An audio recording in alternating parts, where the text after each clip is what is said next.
वर्ष 1325 में उत्तरी इंग्लैंड के काले जंगलों में गहराई से दफन एक गांव था जो अब किसी भी मानचित्र पर अंकित नहीं था। ब्लैक होलो घने जंगलों और लगातार धुंध से घिरा हुआ। ग्रामीणों का मानना था कि वे दुनिया के युद्धों, महामारियों और राजाओं से सुरक्षित हैं, लेकिन वे उस चीज से सुरक्षित नहीं थे जो पृथ्वी के नीचे सोती थी। ब्लैक होलो के लोग शांत, ईश्वर से डरने वाले लोग थे, जिनके हाथ खुरदरे और चेहरे पीले थे। फिर भी वे भी शाम के बाद जोर से बात नहीं करते थे। दरवाजों को लोहे के क्रॉसों से बोल्ट किया गया था और सूर्यास्त के बाद कोई मोमबत्ती नहीं जलाई जाती थी। बच्चों को रात की फुसफुसाहटों की कहानियां सुनाई जाती थी, आवाजें जो पेड़ों से बोलती थी, वादे पेश करती थी जिन्हें किसी इंसान को कभी स्वीकार नहीं करना चाहिए। लेकिन सभी कहानियां एक पापी से शुरू होती हैं। भाग ई। अजनबी और पाप। एक तूफान से भीगी रात में एक अजनबी आया। वह काले फर से ढका हुआ था। उसकी आंखें मृत चांदनी की तरह पीली थी।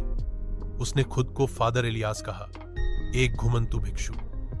उसने प्राचीन ज्ञान की तलाश करने का दावा किया, विशेष रूप से एक ऐसी पुस्तक का विश्राम स्थल जो मानव त्वचा में बंधी हुई थी, द रेड गॉस्पेल।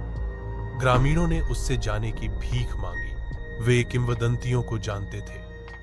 किताब को सदियों पहले जलाई गई चुड़ैलों द्वारा ब्लैक होलो के नीचे दफनाया गया था, शापित ताकि इसे फिर कभी न पाया जा सके।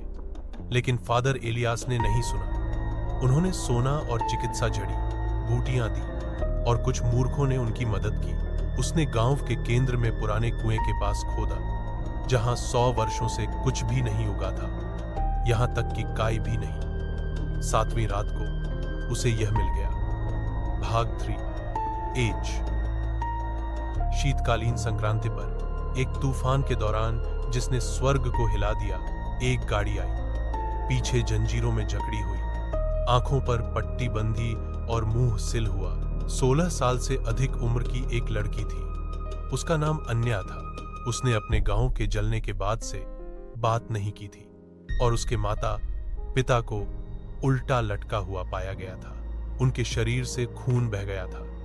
उसे मठ में उसके टखने पर बंधी एक स्क्रॉल के साथ छोड़ दिया गया था। इसमें केवल लिखा था, टांके न निकाले, उससे बात न करें, उसके लिए प्रार्थना न करें। भिक्षुओं ने पहले तो उसे मना कर दिया, लेकिन तूफान नहीं रुका और भेइये गाय के चारों ओर घूम रहे थे, गुर्रा रहे थे।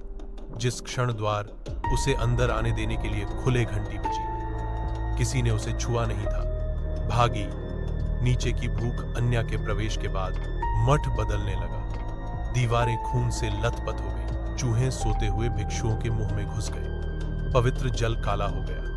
एक भिक्षु, भाई योसेफ ने दावा किया कि उसने अन्या को अपने कक्ष में तैरते हुए देखा। उसकी छाया दीवारों पर आग की तरह नाच रही थी। उसने उसे बोलने देने के लिए उसके टांके काटने की कोशिश की। उस रात वह चैपल में पाया गया। वेदी के सामने घुटने टेक रहा था। उसकी जीभ क्रॉस पर कील से जड़ी हुई थी। उसकी आंखें गायब थीं। उसके सीने पर सुनो शब्द खुदा हुआ था।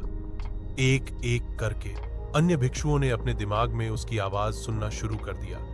मैं शापित नहीं हूं, मैं चुना गया हूं। वह आ रहा है, मैं बस पहली घंटी हूं। भाग 4। चैपल जलता है 7वीं रात को।